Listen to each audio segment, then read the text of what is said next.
ਵਾਹਿਗੁਰੂ ਜੀ ਕੀ ਫਤਿਹ। ਇਕ ਓੰਕਾਰ ਸਤਿਨਾਮ ਕਰਤਾ ਪੁਰਖ ਨਿਰਭਉ ਨਿਰਵੈਰ ਅਕਾਲ ਮੂਰਤ ਅਜੂਨੀ ਸੈਭੰ ਗੁਰ ਪ੍ਰਸਾਦ ਜਪ ਆਦ ਸਚ ਜੁਗਾਦ ਸਚ ਹੈ ਭੀ ਸਚ ਨਾਨਕ ਹੋਸੀ ਭੀ ਸਚ ਤੇਰੇ ਕਵਨ ਕਵਨ ਗੁਣ ਕਹਿ ਕਹਿ ਗਾਵਾਂ ਤੂੰ ਸਾਹਿਬ ਗੁਣੀ ਨਿਦਾਨਾ ਤੁਮਰੀ ਮਹਿਮਾ ਬਰਨ ਨ ਸਕੂੰ ਤੂੰ ਠਾਕੁਰ ਊਚ ਭਗਵਾਨਾ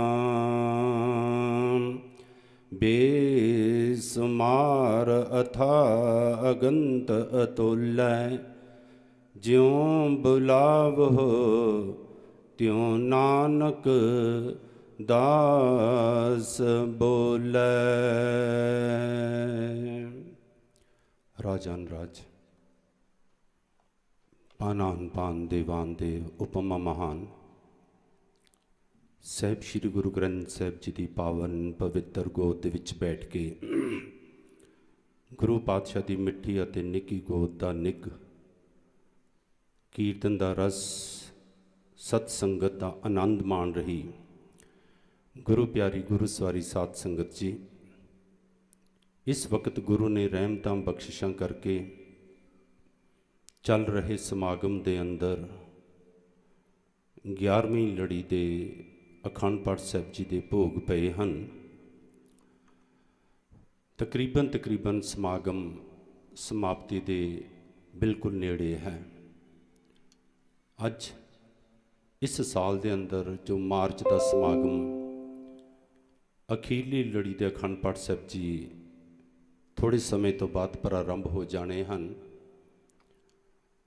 ਅਤੇ ਕੱਲ੍ਹ ਰਾਤ ਨੂੰ ਕੀਰਤਨ ਢਾਡੀ ਦਰਬਾਰ ਹੈ ਅਤੇ ਪਰਸੋਂ ਦੁਪਹਿਰ ਨੂੰ ਮਹਾਂਪੁਰਸ਼ਾਂ ਨੇ, ਕੀਰਤਨੀਆਂ ਨੇ, ਗੁਰਮੁਖ ਪਿਆਰਿਆਂ ਨੇ ਜਿੱਥੇ ਦਰਸ਼ਨ ਦੇਣੇ ਹਨ ਉੱਥੇ ਦੁਪਹਿਰ ਨੂੰ ਤਕਰੀਬਨ 3-4 ਵਜੇ ਸਾਰੀ ਸਮਾਪਤੀ ਹੋ ਜਾਣੀ ਹੈ।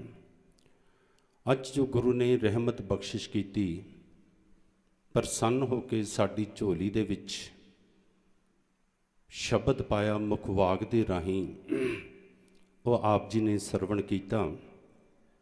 ਜਿਵੇਂ ਹਰ ਰੋਜ਼ ਜੋ ਗੁਰੂ ਰਹਿਮਤ ਕਰਦਾ ਹੈ, ਬਖਸ਼ਿਸ਼ ਕਰਦਾ ਹੈ, ਥੋੜ੍ਹੇ ਲਫ਼ਜ਼ਾਂ ਦੇ ਵਿੱਚ ਜੋ ਵਿਚਾਰ ਦੀ ਸਾਂਝ ਆਪਾਂ ਆਪਸ ਦੇ ਵਿੱਚ ਪਾਉਂਦੇ ਹਾਂ, ਤੁਛ ਬੁੱਧੀ ਅਨੁਸਾਰ ਸ਼ਬਦ ਦੀ ਵਿਚਾਰ ਦੇ ਨਾਲ ਆਪਾਂ ਆਪਸ ਦੇ ਵਿੱਚ ਜੁੜੀਏ। ਉਸ ਤੋਂ ਪਹਿਲਾਂ ਜੋ ਸ਼ਬਦ ਹੈ, ਜੋ ਬਖਸ਼ਿਸ਼ ਹੋਇਆ, ਉਹ ਸੰਤ ਸਵਰਨ ਸਿੰਘ ਜੀ ਆਪ ਜੀ ਨੂੰ ਸਰਵਣ ਕਰਾਉਣਗੇ ਜੀ। ਸੋਰਠ ਮਹੱਲਾ ਪੰਜਵਾ। ਪਰਮੇਸ਼ਰ ਦਿੱਤਾ ਬੰਨਾ, ਦੁਖ ਰੋਗ ਕਾ ਡੇਰਾ ਭੰਨਾ। ਆਨੰਦ ਕਰਹਿ ਨਰ ਨਾਰੀ, ਹਰ ਹਰ ਪ੍ਰਭ ਕਿਰਪਾ ਧਾਰੀ। ਸੰਤ ਸੁਖ ਹੋਆ ਸਭ ਥਾਈ, ਪਾਰ ਬ੍ਰਹਮ ਪੂਰਨ ਪਰਮੇਸ਼ਰ। ਰਵ ਰਹਿਆ ਸਭਨੀ ਜਾਇ, ਰਹਾਉ ਤੁਰ ਕੀ ਬਾਣੀ ਆਈ। ਤਿਨ ਸਗਲੀ ਚਿੰਤ ਮਿਟਾਈ, ਦਇਆਲ ਪੁਰਖ ਮਿਹਰਵਾਨਾ। ਹਰ ਨਾਨਕ ਸਾਚ ਵਖਾਨਾ, ਵਾਹਿਗੁਰੂ ਜੀ ਕਾ ਖਾਲਸਾ ਵਾਹਿਗੁਰੂ ਜੀ ਕੀ ਫਤਿਹ। ਹਾਂਜੀ। ਸੋਰਠ ਮਹੱਲਾ ਪੰਜਵਾ। ਅੱਜ ਦੀ ਮਹਾਨ ਬਖਸ਼ਿਸ਼ ਮੇਰੇ ਗੁਰੂ ਅਰਜਨ ਦੇਵ ਸੱਚੇ ਪਾਤਸ਼ਾਹ ਜੀ ਨੇ ਸੋਰਠ ਰਾਗ ਦੇ ਵਿੱਚ ਇਹ ਸ਼ਬਦ ਉਚਾਰਨ ਕੀਤਾ ਹੈ, ਜਿਸ ਸ਼ਬਦ ਦੇ ਰਾਹੀਂ ਉਹਨਾਂ ਨੇ ਸਾਡੇ ਉੱਤੇ ਰਹਿਮਤ ਕੀਤੀ, ਬਖਸ਼ਿਸ਼ ਕੀਤੀ। ਇਹ ਸ਼ਬਦ ਗੁਰੂ ਗ੍ਰੰਥ ਸਾਹਿਬ ਜੀ ਦੇ ਅੰਦਰ 627 ਅੰਗ ਦੇ ਉੱਪਰ ਅੰਕਿਤ ਹੈ ਜੀ। ਪਰਮੇਸ਼ਰ ਦਿੱਤਾ ਬੰਨਾ, ਦੁਖ ਰੋਗ ਕਾ ਡੇਰਾ ਭੰਨਾ। ਪਰਮੇਸ਼ਰ ਪਰਮਾਤਮਾ ਦਿੱਤਾ ਬੰਨਾ। ਦਾਸ ਬੇਨਤੀ ਕਰੇ, ਬੰਨੇ ਦੇ ਵਿਚਾਰਵਾਨਾਂ ਨੇ ਦੋ ਅਰਥ ਕੀਤੇ ਹਨ। ਇੱਕ ਤਾਂ ਉਹਨਾਂ ਨੇ ਇਹ ਅਰਥ ਕੀਤੇ ਹਨ ਆਸਰਾ, ਕਿ ਪਰਮੇਸ਼ਰ ਨੇ, ਪਰਮਾਤਮਾ ਨੇ ਨਾਮ ਜਪਣ ਵਾਲੇ ਜਗਿਆਸੂ ਨੂੰ ਆਸਰਾ ਦਿੱਤਾ। ਇਹ ਸਿੱਧੇ ਸਿੱਧੇ ਅਰਥ ਹਨ।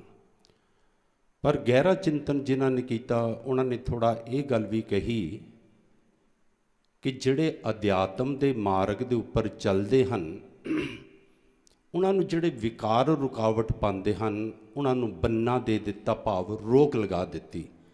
ਜਿਵੇਂ ਆਪਾਂ ਕਹਿੰਦੇ ਹਾਂ ਖੇਤਾਂ 'ਚ ਬੰਨਾ ਬੰਨ੍ਹ ਦਿੱਤਾ, ਤਾਂ ਕਿ ਪਾਣੀ ਦਾ ਜਿਹੜਾ ਵਹਿਣ ਹੈ ਉਹ ਉਸ ਤੋਂ ਅੱਗੇ ਨਾ ਜਾਏ, ਬੰਨਾ ਰੁਕਾਵਟ। ਕਿ ਪਰਮੇਸ਼ਰ ਨੇ ਜਿਹੜਾ ਅਧਿਆਤਮ ਦੇ ਮਾਰਗ 'ਤੇ ਚੱਲਿਆ, ਮੈਂ ਬੇਨਤੀ ਕਰਾਂ, ਆਮ ਇਨਸਾਨ ਤਾਂ ਵਿਕਾਰਾਂ ਦੇ ਵਿੱਚ ਫਸਿਆ ਹੋਇਆ ਹੀ ਹੈ। ਆਮ ਇਨਸਾਨ ਉਸ ਪਾਸੇ ਨੂੰ ਆਪਣੀ ਦ੍ਰਿਸ਼ਟੀ ਨਹੀਂ ਲਿਜਾਂਦਾ, ਉਸ ਪਾਸੇ ਨੂੰ ਸੋਚ ਹੀ ਨਹੀਂ ਲੈ ਕੇ ਜਾਂਦਾ ਕਿ ਮੈਂ ਵਿਕਾਰਾਂ ਤੋਂ ਬਾਹਰ ਆ ਜਾਵਾਂ। ਪਰ ਇੱਕ ਗੱਲ ਬਿਲਕੁਲ ਸਪਸ਼ਟ ਹੈ ਕਿ ਜਦੋਂ ਇਨਸਾਨ ਨਾਮ ਜਪਣਾ ਸ਼ੁਰੂ ਕਰਦਾ, ਦੋ ਢੰਗ ਹਨ। ਇੱਕ ਇਨਸਾਨ ਪਹਿਲਾਂ ਇਹ ਸੋਚਦਾ ਕਿ ਮੈਂ ਆਪਣੇ ਵਿਕਾਰਾਂ ਨੂੰ ਰੋਕਾਂ, ਆਪਣੇ ਹਿਰਦੇ ਦਾ ਬਰਤਨ ਸਾਫ਼ ਕਰਾਂ, ਤਾਂ ਮੈਂ ਉੱਥੇ ਨਾਮ ਦਾ ਦੁੱਧ ਪਾਵਾਂ। ਇੱਕ ਇਨਸਾਨ ਇਹ ਹੈ ਕਿ ਉਹ ਪਹਿਲਾਂ ਸੋਚਦਾ। ਵਧੀਆ ਗੱਲ ਇਹ ਹੈ ਕਿ ਦੋਨੋਂ ਕੰਮ ਹੀ ਇਕੱਠੇ ਪ੍ਰਾਰੰਭ ਕਰਨੇ ਚਾਹੀਦੇ ਹਨ, ਕਿ ਜਦੋਂ ਇਨਸਾਨ ਨਾਮ ਜਪਣਾ ਸ਼ੁਰੂ ਕਰੇ ਤੇ ਨਾਲ ਦੀ ਨਾਲ ਆਪਣੇ ਵਿਕਾਰਾਂ ਨੂੰ, ਜੋ ਬੁਰਾਈਆਂ ਹਨ, ਉਹਨਾਂ ਦਾ ਵੀ ਚਿੰਤਨ ਕਰੇ। ਕਿਉਂਕਿ ਜੇ ਇਨਸਾਨ ਨਾਮ ਜਪੀ ਗਿਆ, ਵਿਕਾਰ ਉਵੇਂ ਹੀ ਹਾਵੀ ਰਹੇ, ਤਾਂ ਨਾਮ ਜਪਿਆ ਹੋਇਆ ਵੀ ਵਿਅਰਥ ਚਲੇ ਜਾਵੇਗਾ। ਤੇ ਦੂਸਰਾ ਮੈਂ ਆਪ ਜੀ ਨੂੰ ਬੇਨਤੀ ਕਰਾਂ ਕਿ ਇੱਕ ਇਹ ਕਿਰਪਾ ਹੁੰਦੀ ਹੈ ਜਦੋਂ ਇਨਸਾਨ ਨਾਮ ਜਪਣਾ ਸ਼ੁਰੂ ਕਰਦਾ। ਦਾਸ ਨੇ ਪਹਿਲੇ ਦਿਨਾਂ 'ਚ ਵੀ ਬੇਨਤੀ ਕੀਤੀ ਸੀ, ਕਿਉਂਕਿ ਗੁਰੂ ਸਾਹਿਬ ਨੇ ਜਿੱਦਣ ਵੀ ਬਖਸ਼ਿਸ਼ ਕੀਤੀ, ਰਹਿਮਤ ਕੀਤੀ, ਹਰ ਸ਼ਬਦ ਦੇ ਵਿੱਚ ਉਹਨਾਂ ਨੇ ਨਾਮ ਦੀ ਬੜੀ ਮਹਾਨਤਾ ਦਰਸਾਈ ਹੈ। ਕਿਉਂਕਿ ਗੁਰੂ ਸਾਹਿਬ ਨੇ ਕਹਿ ਦਿੱਤਾ, ਨਾਨਕ ਕੇ ਕਰ ਕੇਵਲ ਨਾਮ। ਕਿ ਗੁਰੂ ਨਾਨਕ ਦੇਵ ਸੱਚੇ ਪਾਤਸ਼ਾਹ ਨੇ ਬਸ ਸਾਰੇ ਬਾਣੀ ਦੇ ਅੰਦਰ, ਗੁਰੂ ਗ੍ਰੰਥ ਸਾਹਿਬ ਜੀ ਦੇ ਅੰਦਰ ਨਾਮ ਦੀ ਹੀ ਮਹਾਨਤਾ ਦਰਸਾਈ ਹੈ। ਇਸ ਕਰਕੇ ਜਦੋਂ ਇਨਸਾਨ ਨਾਮ ਜਪਣਾ ਸ਼ੁਰੂ ਕਰਦਾ ਹੈ, ਤਾਂ ਜਿਹੜੇ ਵਿਕਾਰ ਹਨ ਆਹਿਸਤਾ ਆਹਿਸਤਾ ਆਪਣੇ ਆਪ ਉਹ ਖਤਮ ਹੋਣੇ ਸ਼ੁਰੂ ਹੋ ਜਾਂਦੇ ਹਨ। ਇੱਥੇ ਮੈਂ ਬੇਨਤੀ ਕਰਾਂ, ਆਪਾਂ ਇਹ ਅਰਥ ਕਰਾਂਗੇ ਪਰਮੇਸ਼ਰ ਦਿੱਤਾ ਬੰਨਾ, ਕਿ ਪਰਮਾਤਮਾ ਨੇ ਇੱਕ ਆਸਰਾ ਦਿੱਤਾ। ਕਿਹਨੂੰ ਦਿੱਤਾ ਆਸਰਾ? ਜਿਹੜਾ ਨਾਮ ਜਪਣ ਵਾਲਾ ਹੈ। ਤੇ ਜਦੋਂ ਪਰਮਾਤਮਾ ਆਸਰਾ ਦਿੰਦਾ, ਮੇਰੇ ਪੰਜਵੇਂ ਪਾਤਸ਼ਾਹ ਕਹਿੰਦੇ ਫਿਰ ਪਤਾ ਕੀ ਹੁੰਦਾ ਹੈ? ਕਹਿੰਦੇ ਦੁੱਖ ਰੋਗ ਕਾ ਡੇਰਾ ਭੰਨਾ। ਕਿ ਜਿਹੜੇ ਇਹਨੂੰ ਦੁੱਖ ਲੱਗੇ ਹੋਏ ਹਨ, ਸਭ ਤੋਂ ਵੱਡਾ ਦੁੱਖ ਅਧਿਆਤਮ ਦੇ ਮਾਰਗ ਦੇ ਉੱਪਰ ਚੱਲਣ ਵਾਲੇ ਨੂੰ ਇਹ ਹੈ ਜੋ ਪਰਮਾਤਮਾ ਦੇ ਨਾਲੋਂ ਵਿਛੋੜਾ ਪਿਆ ਹੋਇਆ ਹੈ। ਜਿਹੜੀ ਇਨਸਾਨ ਅਧਿਆਤਮ ਦੇ ਮਾਰਗ 'ਤੇ ਚੱਲਦੇ ਹਨ, ਪਰਮਾਤਮਾ ਦੀ ਪ੍ਰਾਪਤੀ ਦੇ ਮਾਰਗ 'ਤੇ ਚੱਲਦੇ ਹਨ, ਉਹਨਾਂ ਨੂੰ ਸਭ ਤੋਂ ਵੱਡਾ ਦੁੱਖ ਇਹ ਮਹਿਸੂਸ ਹੁੰਦਾ ਹੈ। ਮੈਂ ਬੇਨਤੀ ਕਰਾਂ, ਉਹਨਾਂ ਨੂੰ ਸੰਸਾਰੀ ਦੁੱਖ ਬੜੇ ਛੋਟੇ ਲੱਗਦੇ ਹਨ, ਕਿਉਂਕਿ ਉਹਨਾਂ ਨੂੰ ਪਤਾ ਹੈ ਕਿ ਜਦੋਂ ਪਰਮਾਤਮਾ ਦੀ ਪ੍ਰਾਪਤੀ ਹੋ ਗਈ, ਜਦੋਂ ਮੈਂ ਪਰਮਾਤਮਾ ਦਾ ਨਾਮ ਜਪਿਆ, ਫਿਰ ਜਦੋਂ ਪਰਮਾਤਮਾ ਦੀ ਕਿਰਪਾ ਮੇਰੇ ਤੇ ਹੋਈ, ਤਾਂ ਆਹ ਤਾਂ ਜਿਹੜੇ ਛੋਟੇ ਛੋਟੇ ਦੁੱਖ ਹਨ, ਰੋਗ ਹਨ, ਇਹ ਤਾਂ ਆਪਣੇ ਆਪ ਹੀ ਖਤਮ ਹੋ ਜਾਣਗੇ ਜਦੋਂ ਪਰਮਾਤਮਾ ਦੀ ਬਖਸ਼ਿਸ਼ ਹੋਈ। ਤਾਂ ਹੀ ਦਾਸ ਕਈ ਵਾਰੀ ਬੇਨਤੀ ਕਰਿਆ ਕਰਦਾ ਹੈ ਕਿ ਧੰਨਾ ਜੀ ਦੇ ਜੀਵਨ ਦੇ ਵਿੱਚ ਜਦੋਂ ਪਰਮਾਤਮਾ ਉਤਰ ਆਇਆ ਨਾ, ਤਾਂ ਫਿਰ ਸਤਸੰਗੀ ਜਨੋ ਮੈਂ ਬੇਨਤੀ ਕਰਾਂ, ਫਿਰ ਉਹਨਾਂ ਦੇ ਉੱਪਰ ਐਸੀ ਕਿਰਪਾ ਹੋਈ ਕਿ ਗੋਬਿੰਦ ਤਾਂ ਕੇ ਪਾਛੇ ਫਿਰੇ। ਜਿਹੜਾ ਨਾਮ ਜਪਣ ਵਾਲਾ, ਉਸ ਨੂੰ ਇਹ ਗੱਲ ਦੀ ਬਿਲਕੁਲ ਪਤਾ ਹੁੰਦਾ, ਉਹ ਇਸ ਗੱਲ ਦੀ ਦ੍ਰਿੜਤਾ ਲੈ ਕੇ ਚੱਲਦਾ ਹੈ ਕਿ ਜਦੋਂ ਮੈਂ ਨਾਮ ਜਪਣਾ ਸ਼ੁਰੂ ਕਰ ਦਿੱਤਾ, ਫਿਰ ਗੋਬਿੰਦ ਤਾਂ ਕਿ ਪਾਛੇ ਫਿਰੇ ਮਤ ਭੂਖਾ ਰਹਿ ਜਾਏ, ਫਿਰ ਤਾਂ ਰੱਬ ਪਿੱਛੇ ਪਿੱਛੇ ਭੱਜਿਆ ਫਿਰਦਾ। ਜਿਹਨੂੰ ਕਬੀਰ ਜੀ ਨੇ ਆਪਣੇ ਬਚਨਾਂ 'ਚ ਕਿਹਾ, ਕਹਿੰਦੇ ਇੱਕ ਦਿਨ ਸੀ, ਕਹਿੰਦੇ ਮੈਂ ਪਰਮਾਤਮਾ ਕਰਦਾ ਸੀ, ਮੈਂ ਹਰੀ ਹਰੀ ਕਰਦਾ ਸੀ, ਪਰ ਕਬੀਰ ਜੀ ਕਹਿੰਦੇ ਅੱਜ ਮੈਂ ਹਰੀ ਹਰੀ ਨਹੀਂ ਕਰਦਾ। ਕਬੀਰ ਜੀ ਆਪਣੇ ਬਚਨਾਂ 'ਚ ਕਹਿੰਦੇ ਹਨ, ਕਹਿੰਦੇ ਇੱਕ ਗੱਲ ਦਾ ਧਿਆਨ ਰੱਖਿਓ, ਕਹਿੰਦੇ ਪਾਛੇ ਪਰੇ, ਕਹਿੰਦੇ ਪਰਮਾਤਮਾ ਪਿੱਛੇ ਪਿੱਛੇ ਚੱਲ ਪੈਂਦਾ। ਕਹਿੰਦੇ ਇੱਕ ਦਿਨ ਸੀ ਜਦੋਂ ਕਹਿੰਦੇ ਮੈਂ ਪਰਮਾਤਮਾ ਕਰਦਾ ਸੀ, ਕਹਿੰਦੇ ਅੱਜ ਕੀ ਹਾਲਤ ਹੈ, ਕਹਿੰਦੇ ਅੱਜ ਹਾਲਤ ਇਹ ਹੈ ਕਿ ਪਰਮਾਤਮਾ ਕਬੀਰ ਕਰਦਾ ਫਿਰਦਾ। ਉਹਨਾਂ ਨੇ ਆਪਣੇ ਬਚਨਾਂ 'ਚ ਕਿਹਾ, ਜੋ ਉਹਨਾਂ ਨੇ ਉਦਾਹਰਨ ਦਿੱਤੀ, ਕਹਿੰਦੇ ਗੰਗਾ ਦਾ ਜਲ ਕਹਿੰਦੇ ਨਿਰਮਲ ਹੈ, ਪਰ ਕਹਿੰਦੇ ਜਦੋਂ ਉਹ ਨਿਰਮਲ ਹੋਇਆ, ਕਹਿੰਦੇ ਉਸ ਦੇ ਵਿੱਚ ਸਮਝੋ ਕਿ ਪਰਮਾਤਮਾ ਦੀ ਕਿਰਪਾ ਹੋ ਗਈ। ਤਾਂ ਇਸ ਕਰਕੇ ਦਾਸ ਬੇਨਤੀ ਕਰੇ, ਗੁਰੂ ਪੰਜਵੇਂ ਪਾਤਸ਼ਾਹ ਕਹਿੰਦੇ ਪਰਮੇਸ਼ਰ ਦਿੱਤਾ ਬੰਨਾ, ਦੁੱਖ ਰੋਗ ਕਾ ਡੇਰਾ ਪੰਨਾ। ਉਹਨੇ ਜਿਹੜੇ ਡੇਰੇ ਲਾਏ ਹੋਏ ਸਨ ਦੁੱਖਾਂ ਨੇ, ਜਿਹੜੇ ਡੇਰੇ ਲਾਏ ਹੋਏ ਸਨ ਰੋਗਾਂ ਨੇ, ਕਹਿੰਦੇ ਉਹ ਸਾਰੇ ਭੰਨ ਦਿੱਤੇ, ਭਾਵ ਖਤਮ ਕਰ ਦਿੱਤੇ। ਜਿਹੜੇ ਮੇਰੇ ਸਾਹਿਬ ਸ੍ਰੀ ਗੁਰੂ ਤੇਗ ਬਹਾਦਰ ਸੱਚੇ ਪਾਤਸ਼ਾਹ ਜੀ ਦਾ ਆਪਾਂ 400 ਸਾਲਾ ਪ੍ਰਕਾਸ਼ ਦਿਹਾੜਾ ਮਨਾ ਰਹੇ ਹਾਂ। ਮੈਂ ਬੇਨਤੀ ਕਰਾਂ, ਜਦੋਂ ਮੱਖਣ ਸ਼ਾਹ ਲੁਬਾਣੇ ਦੇ ਉੱਪਰ ਦੁੱਖ ਆਇਆ, ਜਦੋਂ ਦੁੱਖਾਂ ਦਾ ਡੇਰਾ ਉਸਦੇ ਨੂੰ ਪ੍ਰਤੀਤ ਹੋਇਆ, ਜਦੋਂ ਉਹ ਵਪਾਰ ਦੇ ਵਾਸਤੇ ਨਿਕਲਿਆ ਹੋਇਆ ਸੀ ਆਪਣਾ ਸਮੁੰਦਰੀ ਜਹਾਜ਼ ਦੇ ਵਿੱਚ ਮਾਲ ਅਸਬਾਬ ਰੱਖ ਕੇ, ਤੇ ਜਦੋਂ ਵਾਪਸ ਆਇਆ ਵਪਾਰ ਕਰਕੇ, ਤੇ ਉਧਰ ਦਾ ਸਮਾਨ ਵਾਪਸ ਲੈ ਕੇ ਆ ਰਿਹਾ ਸੀ, ਇਤਿਹਾਸਕਾਰਾਂ ਨੇ ਲਿਖਿਆ ਉਹ ਜਿਹੜਾ ਆਪਾਂ ਮੱਖਣ ਸ਼ਾਹ ਲੁਬਾਣਾ ਦੇ ਜਹਾਜ਼ ਦੀ ਗੱਲ ਤਾਂ ਸਰਵਣ ਕਰਦੇ ਆਂ, ਉਹ ਜਿਹੜੀ ਜਗ੍ਹਾ ਸੀ ਨਾ, ਉਹ ਸੂਰਤ ਬੰਦਰਗਾਹ ਦੇ ਨੇੜੇ ਸੀ।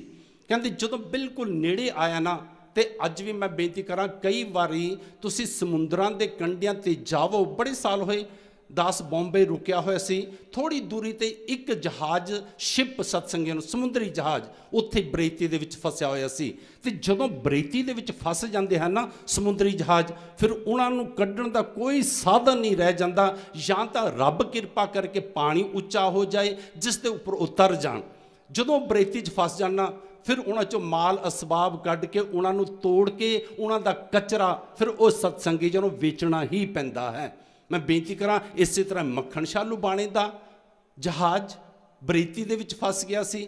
ਕਹਿੰਦੇ ਉਹਦੇ ਵਿੱਚ ਹੋਰ ਵੀ ਜਿਹੜੇ ਵਪਾਰੀ ਸਨ ਮੌਜੂਦ ਸਨ, ਸਭ ਨੇ ਕਹਿੰਦੇ ਆਰਾਧਨ ਕੀਤਾ, ਸਭ ਨੇ ਚਿੰਤਨ ਕੀਤਾ, ਪਰ ਕਹਿੰਦੇ ਮੱਖਣ ਸ਼ਾਹ ਲੁਬਾਣਾ ਇੱਕ ਆਨੰਦ ਜੇ 'ਚ ਬੈਠਾ ਹੋਇਆ ਸੀ, ਕਿਉਂਕਿ ਗੁਰੂ ਦਾ ਸਿੱਖ ਸੀ। ਉਹ ਸਮਝਦਾ ਸੀ ਕਿ ਇਹ ਜੋ ਕੁਝ ਵੀ ਹੋ ਰਿਹਾ ਹੈ ਇਹ ਰੱਬ ਦੇ ਹੁਕਮ ਦੇ ਵਿੱਚ ਹੋ ਰਿਹਾ ਹੈ। ਜੇ ਮੈਨੂੰ ਸੁੱਖ ਮਿਲਿਆ ਤਾਂ ਵੀ ਰੱਬ ਦੇ ਹੁਕਮ 'ਚ ਹੈ, ਜੇ ਦੁੱਖ ਆਵੇਗਾ ਤਾਂ ਵੀ ਉਸ ਦੇ ਹੁਕਮ ਦੇ ਵਿੱਚ ਹੈ। ਕਹਿੰਦੇ ਆਨੰਦ ਦੇ ਵਿੱਚ ਬੈਠਾ। ਜਦੋਂ ਸਾਰੇ ਥੱਕ ਗਏ, ਟੁੱਟ ਗਏ, ਕਿਉਂਕਿ ਜਿਹੜਾ ਮਲਾਹ ਸੀ ਨਾ, ਉਹਨੇ ਆ ਕੇ ਕਹਿ ਦਿੱਤਾ ਸੀ ਕਿ ਹੁਣ ਬਹੁਤ ਮੁਸ਼ਕਲ ਹੋ ਗਈ ਹੈ, ਮੈਂ ਆਪਣਾ ਜਿੰਨਾ ਕੁ ਵਾਹ ਲਗਾ ਸਕਦਾ ਸੀ, ਮੈਂ ਜਿੰਨਾ ਕੁ ਸਾਧਨ ਜੁਟਾ ਸਕਦਾ ਸੀ, ਮੈਂ ਸਾਰਾ ਸਾਧਨ ਜੁਟਾ ਲਿਆ, ਪਰ ਹੁਣ ਮੈਨੂੰ ਕੋਈ ਉਮੀਦ ਨਹੀਂ ਹੈ ਕਿ ਇਹ ਬਰੇਤੀ ਦੇ ਵਿੱਚੋਂ ਨਿਕਲੇਗਾ। ਹੁਣ ਤੁਸੀਂ ਆਪੋ ਆਪਣੇ ਧਰਮ ਦੇ ਮੁਤਾਬਕ ਆਪਣੇ ਆਪਣੇ ਈਸ਼ਟ ਦਾ, ਆਪਣੇ ਆਪਣੇ ਗੁਰੂ ਦਾ ਚਿੰਤਨ ਕਰ ਲਵੋ। ਕਹਿੰਦੇ ਸਭ ਨੇ ਚਿੰਤਨ ਕੀਤਾ, ਪਰ ਕਹਿੰਦੇ ਜਦੋਂ ਦੇਖਿਆ ਕਿ ਇਹ ਮੱਖਣ ਸ਼ਾਹ ਲੁਬਾਣਾ ਇੱਕ ਆਨੰਦ ਦੇ ਵਿੱਚ ਬੈਠਾ ਹੈ, ਸਾਰੇ ਆਏ ਵਪਾਰੀ ਕਹਿਣ ਲੱਗੇ ਤੇਰਾ ਵੀ ਮਾਲ ਅਸਬਾਬ ਇਹਦੇ ਵਿੱਚ ਹੈ, ਤੇ ਇਸ ਕਰਕੇ ਤੂੰ ਵੀ ਤਾਂ ਅਰਦਾਸ ਕਰਨਾ, ਤੂੰ ਵੀ ਬੇਨਤੀ ਕਰ। ਕਹਿੰਦੇ ਮੱਖਣ ਸ਼ਾਹ ਲੁਬਾਣਾ ਨੇ ਕਿਹਾ ਸੀ, ਮੈਂ ਅਰਦਾਸ ਕਰਾਂਗਾ, ਬੇਨਤੀ ਕਰਾਂਗਾ, ਪਰ ਤੁਸੀਂ ਵੀ ਗੁਰੂ ਨਾਨਕ ਦੇਵ ਸੱਚੇ ਪਾਤਸ਼ਾਹ ਜੀ ਦੇ ਚਰਨਾਂ ਦਾ ਧਿਆਨ ਧਰਨਾ। ਅਤੇ ਉਹਨਾਂ ਦੀ ਜੋਤ ਜਿਹੜੇ 8ਵੇਂ ਪਾਤਸ਼ਾਹ ਸਨ, ਜਦੋਂ ਮੱਖਣ ਸ਼ਾਹ ਲੁਬਾਣਾ ਗਿਆ ਵਪਾਰ ਦੇ ਵਾਸਤੇ, ਮੈਂ ਬੇਨਤੀ ਕਰਾਂ, ਆਪਾਂ ਵਪਾਰ ਤੇ ਜਾਣਾ ਹੋਵੇ, ਆਪਣੇ ਕਾਰੋਬਾਰ ਤੇ ਜਾਣਾ ਹੋਵੇ, ਜਾਣ ਲੱਗੇ ਤਾਂ ਆਪਾਂ ਜ਼ਰੂਰ ਅਰਦਾਸਾਂ ਕਰਕੇ ਜਾਂਦੇ ਹਾਂ, ਪਰ ਜਦੋਂ ਵਾਪਸ ਆਉਂਦੇ ਆ ਨਾ, ਫਿਰ ਬਹੁਤ ਘੱਟ ਇਨਸਾਨ ਹਨ ਜਿਹੜੇ ਉਹਦੇ ਮਨ 'ਚ ਇਹ ਆਂਦਾ ਹੋਵੇ ਕਿ ਹੁਣ ਜਾਂਦੇ ਜਾਂਦੇ ਗੁਰੂ ਦਾ ਸ਼ੁਕਰਾਨਾ ਤਾਂ ਕਰ ਚੱਲੀਏ।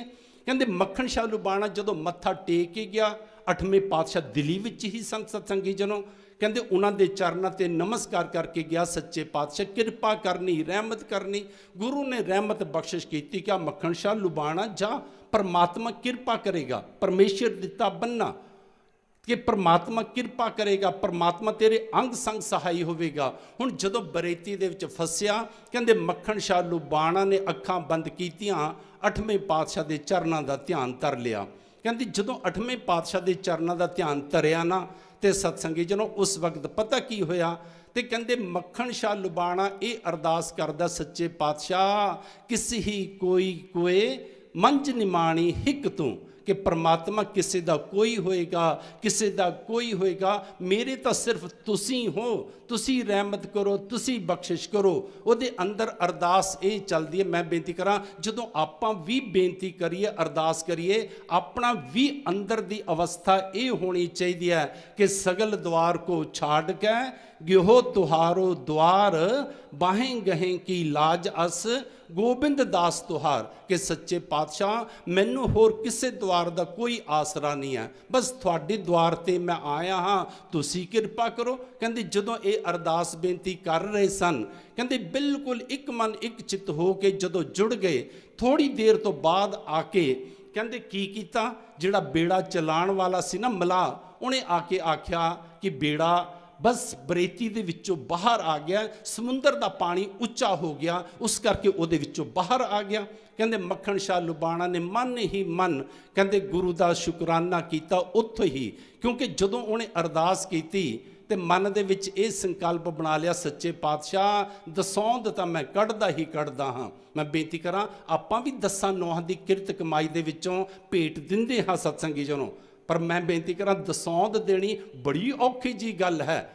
ਜਦੋਂ ਸਨ ਸਤਸੰਗੀ ਜਨੋਂ 78 ਦੇ ਵਿੱਚ ਅੰਮ੍ਰਿਤਸਰ ਦੇ ਵਿੱਚ 13 ਸਿੰਘ ਸ਼ਹੀਦ ਹੋਏ ਸਨ, ਜਿੱਥੋਂ ਬਾਅਦ ਵਿੱਚ ਸਾਰਾ ਬਲੂ ਸਟਾਰ ਹੋਇਆ, ਸਭ ਕੁਝ ਹੋਇਆ।